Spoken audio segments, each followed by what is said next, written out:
আলো নেভাও, মনটা প্রস্তুত করো, কারণ পল্লভীস ওয়ার্ল্ডে আমি পল্লভী তোমাদের সামনে উপস্থিত হয়েছি লাইকান্থ্রপ গল্পের পর্ব 7 এবং 8 নিয়ে। গল্পের পর্ব যত এগোচ্ছে তত বেশি রহস্যময় এবং রোমাঞ্চকর হচ্ছে। আমি যত পড়ছি তত অনুভব করছি। আশা করি তোমরাও যত শুনবে আর অনুভব করবে। তাহলে আর দেরি কিসের, গল্প শুরু করা যাক। তবে হ্যাঁ, গল্প শুরু করার আগে আমার চ্যানেলটি সাবস্ক্রাইব করতে ভুলো না। আদিরা খুব ব্যস্ত, প্রস্তুতি বিরাট। আগামীকাল পূর্ণিমা। সে ইংরেজি উপন্যাসে পড়েছে পূর্ণিমা রাতে নেকড়ে মানব তার নেকড়ে অবয়ব ধারণ করে। যদিও বাস্তবতা সম্পর্কে সে অজ্ঞাত, তবুও চেষ্টা করতে দোষ কি। স্পেশাল টিম নিয়ে সে প্রস্তুতি নিয়েছে আগামীকাল রাতের। সকলে এই বিষয়ে অবগত নয়। ডিপার্টমেন্ট জানলে পারমিশন পাওয়া যাবে না। হাতে গুনে কয়েকজন বিশ্বস্তকে নিয়ে সে আগামীকাল রাতে রওনা দেবে জঙ্গলে। প্রথমে সেই প্রস্তাব রেখেছিল ডিপার্টমেন্টের কাছে। ডিপার্টমেন্ট রাজি হয়নি। তার মতো একজন দক্ষ অফিসারকে ডিপার্টমেন্ট হারাতে চায় না। স্পেশাল টিমের কয়েকজন এসে তাকে এই বুদ্ধি দিয়েছে। ম্যাক্সকে নিয়ে যাওয়ার ইচ্ছা আদিরার নেই। আদিরা নিমরাজি দেখে ম্যাক্স যেতেও চায়নি। সে আদিরাকে চটাতে চায় না, সে আদিরাকে সন্তুষ্ট করতে চায়। তাছাড়াও জঙ্গলে যাওয়ার কথা উঠলে ম্যাক্স জনা 20-22 জন ছাড়া যেতে রাজি হয় না কোনোদিনও। আদিরা তার এই কীর্তিতে একদিন হেসেছিল বলে ম্যাক্স নিজের সপক্ষে যুক্তি দিয়েছিল। সবাই মিলে গেলে গল্পগুজব করে বেশ সময় কাটানো যায়। যদি কোনো হিংস্র প্রাণী আক্রমণ করে, সে সর্বপ্রথম আদিরাকেই বাঁচাবে। তাহলে বাকিদেরকে বাঁচাবে কে? বাকিদের সুরক্ষার হেতু সে এতজনকে নিয়ে যাচ্ছে। তার সাহসিকতার পরিচয় পেয়ে আদিরা বেশ আপ্লুত। এত বড় বীরপুরুষ বরঞ্চ সংরক্ষিত থাক। যদি নেহাত সেই রকম তৎকালীন পরিস্থিতির সৃষ্টি হয়, তখন তাকে ডাকা যাবে। আদিরা মনে মনে উদ্বিগ্ন। সে ওই নেকড়ে মানবকে ধরতে চায়, কিন্তু নেকড়ে মানবের আড়ালে থাকা চেহারা নিয়ে সে উদ্বিগ্ন। না জানি কার চেহারা তার সামনে উপস্থিত হবে। তার মনে সর্বক্ষণ একখানি চাপা কষ্ট অনুভূত হচ্ছে।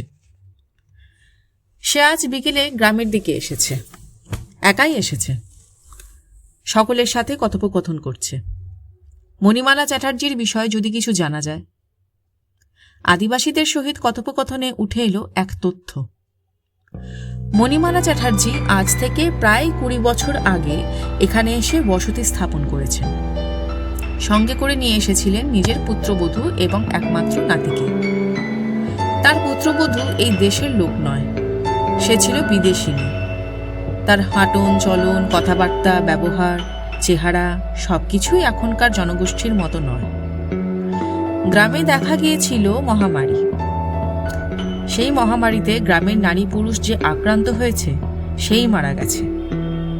একমাত্র মণিমালা চ্যাটার্জির পুত্রবধূ সেই মহামারীতে আক্রান্ত হয়েও বেঁচেছিল। শুধুমাত্র এটাই নয়, তার যখন যে রোগী হোক না কেন, সে খুব তাড়াতাড়ি সুস্থ হয়ে উঠত। তার কোথাও আঘাত লাগলেও 3-4 দিনে তার ক্ষত সেরে গিয়ে দাগ মিলিয়ে যেত। বছর কয়েক পূর্বে সে নাকি গ্রামের একজন পুরুষকে আছাড় মেরে হত্যা করেছিল। একজন নারীর শরীরে এইরূপ ক্ষমতা আসে কোথা থেকে? গ্রামের লোকেরা তাকে ডাইনি সন্দেহ করত। এই তথ্য পেয়ে আদিরা অবাক হয়ে গেল। সে অস্ফুট স্বরে বলল, ডাইনি? এই তথ্য পাওয়ার পর সে আর গ্রামে দাঁড়ায়নি। সে উল্টো পথে রওনা দিয়েছে নিজের আবাসনের দিকে। বাংলোয় ফিরে সোফার উপর বসলে বিন্দুলতা তাকে জিজ্ঞাসা করল সে চা কফি কিছু খাবে কিনা। তার এই মুহূর্তে জলপান করারও ইচ্ছেটুকু নেই। সে ওড়িয়া ভাষা বিশেষ জানে না, এখনো পর্যন্ত রপ্ত করে উঠতে পারেনি ভালোভাবে। গ্রামের আদিবাসীরা তাকে যে তথ্য দিয়েছে সে সম্পূর্ণটা আত্মস্থ করতেও পারেনি। কিছুটা বুঝেছে, কিছুটা বোঝেনি, তাই সে বিন্দুলতার নিকট জানবে সবকিছু। বিন্দুলতা এই ঘটনা সম্পূর্ণই জানে। সে আগের দিন তার দিদিমণিকে বলেনি, কারণ যদি তার দিদিমণি ভয় পায়। তার দিদিমণি গ্রামে বেড়াতে যেতে ভালোবাসে, গ্রামের মানুষদের সাথে কথোপকথন করতে ভালোবাসে। সে আর এই ঘটনা বলে তার দিদিমণির মনে গ্রামের মানুষের প্রতি বিতৃষ্ণার ভাব জন্ম দিতে চায়নি। তাছাড়াও এই ঘটনার বিন্দুলতা সন্তুষ্ট নয়, সে গ্রামের আদিবাসীদের উপর ক্ষুণ্ণ। বিন্দুলতা ঘটনার বিবৃতি দিল এইরূপ: মণিমালা চ্যাটার্জি আজ থেকে 20 বছর আগে নিজের সুন্দরী বিদেশিনী পুত্রবধূ এবং একখানি ফুটফুটে নাতি নিয়ে এই গ্রামে এসে জঙ্গলের নিকট বসতি স্থাপন করেছিলেন। গ্রামের পুরুষদের নজর ছিল ওই সুন্দরী বিদেশিনীর ওপর, কিন্তু মণিমালা চ্যাটার্জি তখন নিজের পৌরত্বের মাঝ বয়সে। তিনি বুক দিয়ে আগলে রাখতেন তার পুত্রবধূ এবং নাতিকে। ধীরে ধীরে বেড়ে উঠতে লাগলো তার নাতি। তার নাতি আর 5 জন গ্রামের অন্যান্য বাচ্চাদের মতো নয়, সে সকলের সাথে খুব একটা মিশত না। বাড়িতে ঠাকুমার নিকট সর্বদা থাকত। বছর কয়েক পূর্বে মহামারী দেখা দিয়েছিল। সেই মহামারীতে যেই আক্রান্ত হয়েছে সেই মারা গিয়েছে, কিন্তু মণিমালা চ্যাটার্জির পুত্রবধূ সেই মহামারীতে আক্রান্ত হওয়ার পরেও বেঁচে যাওয়ার অপরাধে তাকে ডাইনি অপবাদ দেওয়া হয়েছে। এছাড়াও কোথাও ক্ষতের সৃষ্টি হলে তার পুত্রবধূর ক্ষত সেরে উঠত খুব শীঘ্রই। মণিমালা চ্যাটার্জি শিক্ষিত মানুষ। তিনি হয়তো তার পুত্রবধূর সেবা শুশ্রূষা করতেন, ওষুধিপত্র দিতেন, কিন্তু গ্রামের কিছু জনজাতির কুনজর ওই পরিবারটিকে গ্রাস করেছিল। মণিমালা চ্যাটার্জির বাড়িতে কোনো পুরুষ বাস করত না, একমাত্র তার নাবালক নাতিটি ছাড়া। বাড়িতে কোনো কর্মসংস্থানের ব্যবস্থা না থাকলেও এত সচ্ছলভাবে পরিবারটি চলে কিভাবে, সেই প্রশ্ন তুলেছিলেন গ্রামের মুরব্বীরা। বয়সের কালে মণিমালা চ্যাটার্জি বৃদ্ধা হয়েছে। আগের মতো শরীরে তার শক্তি নেই, তাই পরিবারের প্রয়োজনাদি বস্তু আনতে হলে তার পুত্রবধূ আনতে যেতে হতো।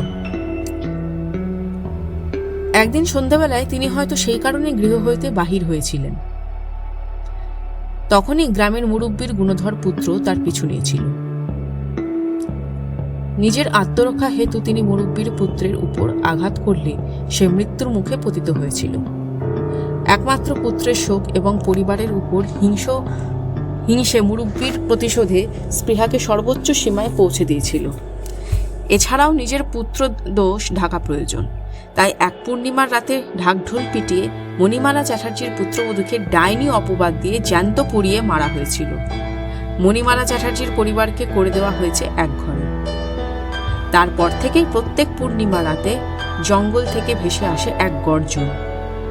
প্রত্যেক পূর্ণিমা রাতে একটা একটা করে গ্রামের মানুষ উধাও হয়ে যায়। পরের দিন সকালে পাওয়া যায় তাদের ক্ষতবিক্ষত মৃতদেহ। গ্রামের কিছু মানুষ বিশ্বাস করে যাকে ডাইনি সন্দেহে পুড়িয়ে মেরেছে তার অতৃপ্ত আত্মা হয়তো এই কাজ করে। বিন্দুলতাও সেই বিশ্বাসই রাখে। তবে ইদানিং মৃত্যু মিছিল যেন একটু বেড়ে গেছে। এত মৃত্যু আগে ঘটত না। গ্রামে এখনো এই ধরনের কুসংস্কারের অভ্যেস করার রীতি হয়েছে, সেটা আধিরা জানে।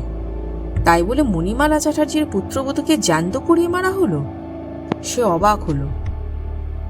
সে পরের দিন সকাল হলেই ছুটেছিল থানায় গিয়ে সে অবাক হয়েছে ততোধিক। পুত্রবধূর মৃত্যুর কোনো অভিযোগ মণিমালা চ্যাটার্জি থানায় করেননি। তার মতো একজন শিক্ষিত মানুষ কোনো অভিযোগ করেননি কেন?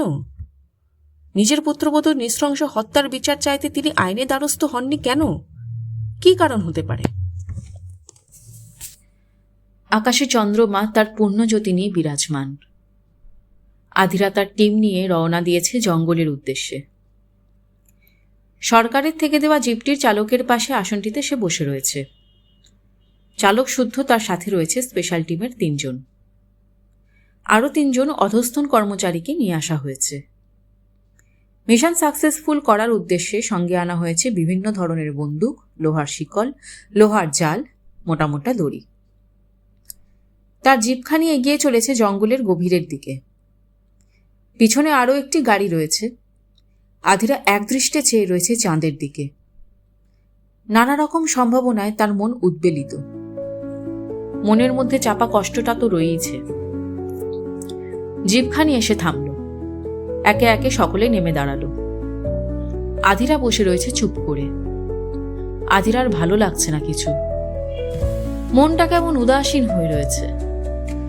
না চাইতেও একখানি সুন্দর চেহারার অদ্ভুত হাসি মনের দর্পণে ভেসে উঠেছে বারবার। আজ সকাল থেকেই মণিমালা চ্যাটার্জির পুত্রবধূর বিষয়টি নিয়ে সে চিন্তাগ্রস্ত। ডাইনি তত্ত্বে সে বিশ্বাস করে না। বিন্দুলতার দেওয়া বিশ্লেষণেও তার মন সন্দিগ্ধ। একজন প্রেতাত্মা কারোর উপর ভর করে তাকে নেকড়ে মানবে পরিণত করে দেয়, এই কথাটি বিশ্বাস করা আধিরার জন্য বেশ কঠিন। এই কথাটি যদি সে অনেক পূর্বে জানত, তাহলে তার মস্তিষ্কের এত পরিশ্রম হতো না। বিন্দুলতার নিকট হতে নেকড়ে মানবের বিশ্লেষণ শুনে আধিরার আর জঙ্গলে নেকড়ে মানব ধরতে আসার বিশেষ ইচ্ছে ছিল না। কিন্তু তার টিম যেহেতু প্রস্তুতি নিয়েই ফেলেছে, তাই তারা এতদূর এগিয়ে এসে আর পিছিয়ে যাবে না। মণিমালা চ্যাটার্জির পুত্রবধূর বিষয়টি নিয়ে আধিরা কারোর সহিত কোনো আলোচনা করেনি। যেহেতু এই জঙ্গলে আসার সিদ্ধান্তটি সে সর্বপ্রথম নিয়েছিল, তাই সে আসতে এক প্রকার বাধ্যই হয়েছে। সে মনকে প্রবোধ দিয়েছে, দেখা যাক কি হয়, অন্তত সে হিংস্র প্রাণীটিকেও যদি ধরা যায়। সে আনমনে বসে থাকতে থাকতেই সামনের দিকে দৃষ্টি ফেলে অস্বস্তি অনুভব করল। তার সামনে দাঁড়িয়ে থাকা 7 জন পুরুষ অদ্ভুত দৃষ্টিতে তার দিকে তাকিয়ে রয়েছে। চাঁদের জ্যোৎস্নায় আলোতে আধিরা অনুভব করল তাদের চোখে ফুটে উঠেছে লোভ। আধিরা নিজের মন ভ্রম মনে করে 2 হাত নিজের চোখ কচলে নিয়ে পুনরায় তাকালো তার সহকর্মীর দিকে।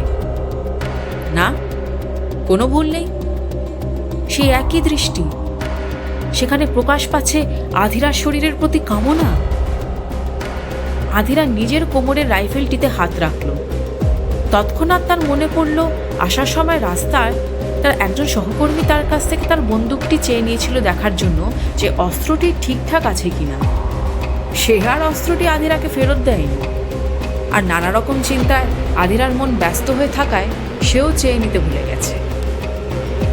সে গাড়ির দিকে তাকিয়ে দেখল সেখানে চাবিটিও অনুপস্থিত।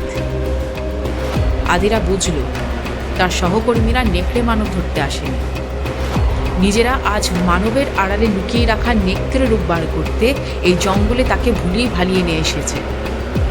আধিরা তাদের ফাঁদে পা দিয়ে ফেলেছে। কবিগুরু বলে গেছিল, মানুষের উপর বিশ্বাস হারানো পাপ। আধিরা সেই পাপ কাজ না করার ফল ভোগ করছে আজ। তার সহকর্মীদের বিশ্বাস করে এত রাতে ঘন জঙ্গলে আসার পরিণাম কতটা ভয়ানক হতে পারে সেটা ভেবেই আধিরা আঁতকে উঠল। তাদের নিকট হতে ভেসে আসছে বিভিন্ন রকমের অশ্লীল মন্তব্য। খুব দেমাক্ত, আজ ভাঙব। অফিসে সারাদিন নাকে দড়ি দিয়ে ঘোরাতিস, আজ তোকে কোলে করে ঘোরাবো। কে আগে যাবি বল, আর তর্স হয়েছে না যে। আরে খাসা খাসা, একেবারে খাসা মাল। আধিরার 2 চোখ অশ্রুপূর্ণ হয়ে উঠেছে। নিজেকে এত অসহায় জীবনে আর কোনোদিন সে অনুভব করেনি। এত দেশ ছিল তাদের মনে তাকে নিয়ে, এত হিংসা, এত ঘৃণা। তারা যে তারাকে পিছনে ঘুরে বেড়াতো ভালো মানুষ সেজে। তার সব কাজ আগে থেকে এগিয়ে এসে করে দিত সাহায্য করার নাম করে। এত বন্ধুপ্রীতি দেখাতো যে। তারা আজ আধিরার সামনে দাঁড়িয়ে উচ্চস্বরে হেসে তাকে ব্যঙ্গ করছে। নেকড়ে মানব, নেকড়ে মানব ধরতে এসেছো তুমি এখানে মামনি? আজকের রাতের জন্য ভেবে নাও আমরাই নেকড়ে, আমাদেরকেই ধরো। আধিরাকে টেনে হিচড়ে নামিয়ে নিয়ে আসা হলো জিপ থেকে। 2 জনে 2 দিকে তার 2 হাত টেনে ধরে রেখেছে, অপর 2 জনে তার 2 পা 2 দিকে টেনে ধরে রেখেছে, যেন এক্ষুনি ছিঁড়ে ফেলবে তারা আধিরাকে মাঝ বরাবর। সে মাটিতে লুটিয়ে ধস্তাধস্তি করছে। তার অন্তরাত্মা আজ হাহাকার করে ঈশ্বরের কাছে প্রার্থনা জানাচ্ছে যেন এক্ষুনি সেই নেকড়ে মানব এসে উপস্থিত হয়। আধিরা যেন নেকড়ে মানবকে বন্দি করার অভিপ্রায়ের অপরাধে তার খাদ্যে পরিণত হয়। এদের থেকে বোধহয় সে শ্রেয়। এরাও তাকে বাঁচিয়ে রাখবে না, সেও আধিরাকে বাঁচিয়ে রাখবে না, কিন্তু সে শুধুমাত্র নিজের যশোরের জ্বালায় ছিঁড়ে খাবে আধিরার রক্ত মাংসের শরীর। কিন্তু এরা নিজেদের কামনার জ্বালায় ছিঁড়ে খাবে আধিরার নারী সত্তা।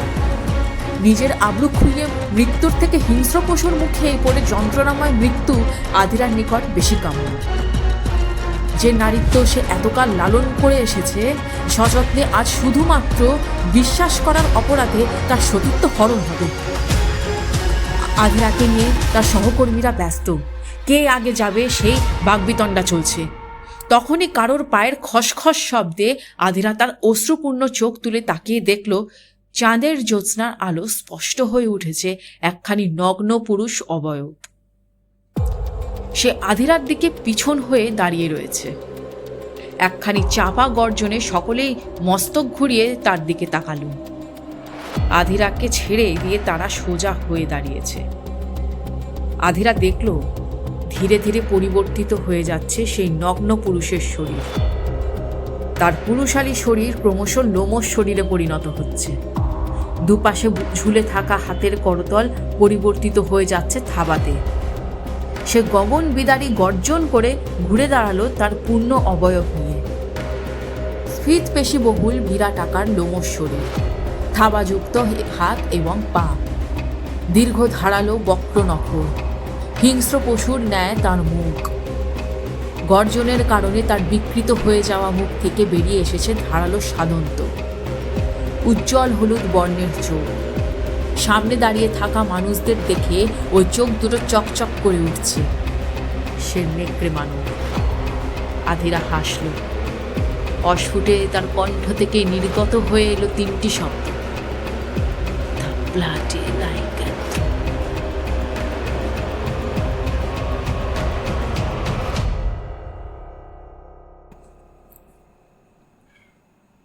তোমরা শুনলে মিতিলের লেখা লাইক্যান্থ্রোপ গল্পের পর্ব 7 এবং 8। গল্পটি ভালো লাগলে অবশ্যই লাইক করো এবং বন্ধুদের সাথে শেয়ার করো। কমেন্ট বক্সে জানাতে পারো তোমাদের মতামত। আর চ্যানেলটি কিন্তু সাবস্ক্রাইব করতে একদম ভুলো না, কারণ পরবর্তী অংশ যখন আপলোড করব তখন সেই নোটিফিকেশনটা তোমাদের কাছে পৌঁছে যাবে। তাহলে আজ এই পর্যন্ত। পরবর্তী অংশ নিয়ে আবার ফিরে আসবো কয়েকদিন পর। ততদিনে সঙ্গে থেকো।